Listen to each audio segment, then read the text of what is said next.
New topic है बच्चों, black body radiation, जो कि बहुत सुंदर टॉपिक है बच्चों। 5 मिनट का समय देंगे तो आसानी से आपके दिमाग में इस तरह से सेट करेगा कि एग्जामिनेशन हॉल में ही बाहर निकलेगा। तो बच्चों क्यों ना 5 मिनट का समय दिया जाए, तो बच्चों दीजिए ब्लैक बॉडी। इसके लिए बच्चों एक बॉडी को लेते हैं, एक बॉडी को लेते हैं, है ना, और इस पर जो है इलेक्ट्रोमैग्नेटिक रेडिएशन को जो है इंसिडेंट करवाते हैं। तो बच्चों यहां लिख दीजिए इलेक्ट्रोमैग्नेटिक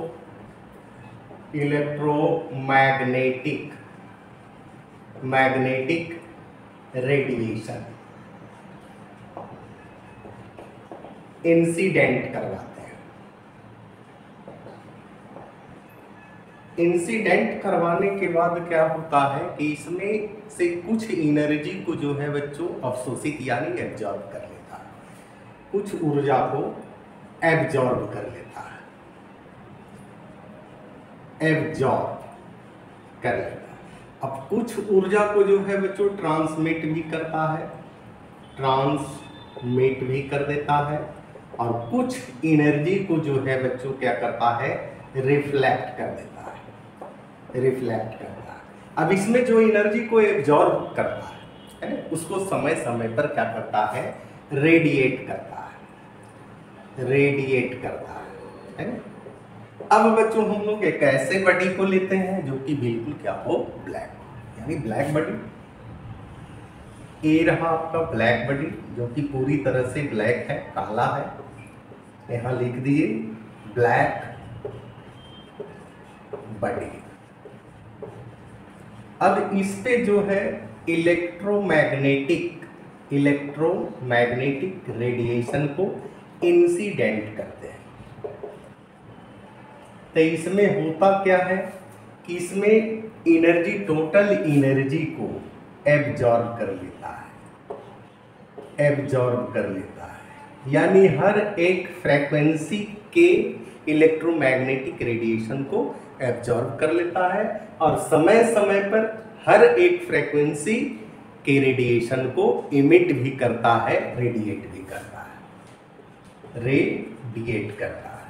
इसी को कहते हैं बच्चों ब्लैक बॉडी। अब रहा ब्लैक बॉडी रेडिएशन क्या है।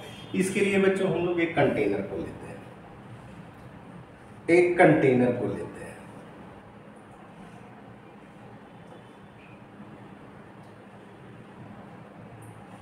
एक कंटेनर को लेते हैं, यहां जो है बच्चों इसको होल्ड कर देते हैं, है ना।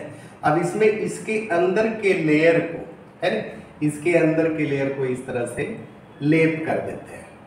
क्या चीज से लेप कर देते हैं, चारकोल। और चारकोल जो है बच्चों ब्लैक बॉडी का सबसे बेस्ट एग्जाम्पल है, चारकोल, इसको याद रखिए, है ना। चारकोल का जो है लेप लगा देते हैं। अब इसमें जो है बच्चों इलेक्ट्रोमैग्नेटिक रेडिएशन को इंसिडेंट करवाएंगे, इंसिडेंट करवाएंगे, है ना, इलेक्ट्रोमैग्नेटिक रेडिएशन को। तो क्या होगा कि टोटल एनर्जी को एब्जॉर्ब कर लेगा, यानी हर एक फ्रीक्वेंसी के रेडिएशन को क्या कर लेगा, एब्जॉर्ब कर लेगा। अब एब्जॉर्ब करने के बाद क्या होगा कि इसको हीट कर देंगे, हीट करेंगे। हीट करने के बाद जितना एब्जॉर्ब किया है समय समय पर क्या होगा, रेडिएट, यहाँ से रेडिएशन निकलेगा। अब चूंकि यहाँ से रेडिएशन निकलेगा तो इसी को कहेंगे ब्लैक बॉडी रेडिएशन। अब इसको जो है इसके रास्ते में बच्चों एक प्रिज्म लगा देते हैं, प्रिज्म लगा देते हैं। तो प्रिज्म क्या होगा कि एक बैंड का फॉर्मेशन, अलग अलग फ्रीक्वेंसी, अलग अलग फ्रीक्वेंसी, है ना। अब जिसका फ्रीक्वेंसी जो है बच्चों लो है वो ऊपर है, लो फ्रीक्वेंसी, और जिसका हाई है वो नीचे रहेगा, हाई फ्रीक्वेंसी। अब बच्चों इसको हम लोग थोड़ा सा ग्राफ से समझते हैं।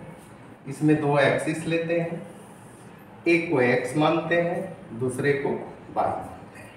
वाई एक्सिस में इंटेंसिटी को रखते हैं,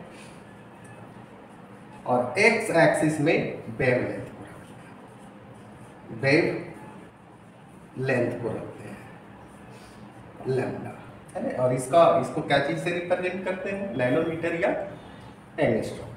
अब कहते हैं अलग अलग हीट देने पर, है ना, अलग अलग हीट देने पर क्या होगा, अलग अलग वेवलेंथ होगा, अलग अलग फ्रेक्वेंसी होगा। मान लिया इसका जो है बच्चों 1000 है, 1000, फिर 2000, फिर 3000, है ना। अलग अलग हीट देने पर यहाँ जो है बच्चों, यहाँ ध्यान दीजिएगा, ये जो है थोड़ा सा अलग हो गया है, यहाँ बीच में 2000 कर दीजिए, 2000, है ना। यहाँ जो है आपका ये हो गया T2 टेम्परेचर, ये हो गया T1 टेम्परेचर। अब T1 T2 टेम्परेचर पर आपका इंटेंसिटी सबसे अधिक आ रहा है I2, T1 टेम्परेचर पर क्या आ रहा है इसका इंटेंसिटी I1। यानी कहने का मतलब हुआ कि जिसका वेवलेंथ कम होगा उसका फ्रीक्वेंसी बड़ा होगा, अधिक होगा, और जिसका फ्रीक्वेंसी अधिक होगा एनर्जी भी अधिक होगा। कैसे होगा बच्चों, तो कहता है कि एनर्जी जो होता है डायरेक्टली प्रोपोर्शनल होता है फ्रीक्वेंसी के। ये जो है प्लैंक्स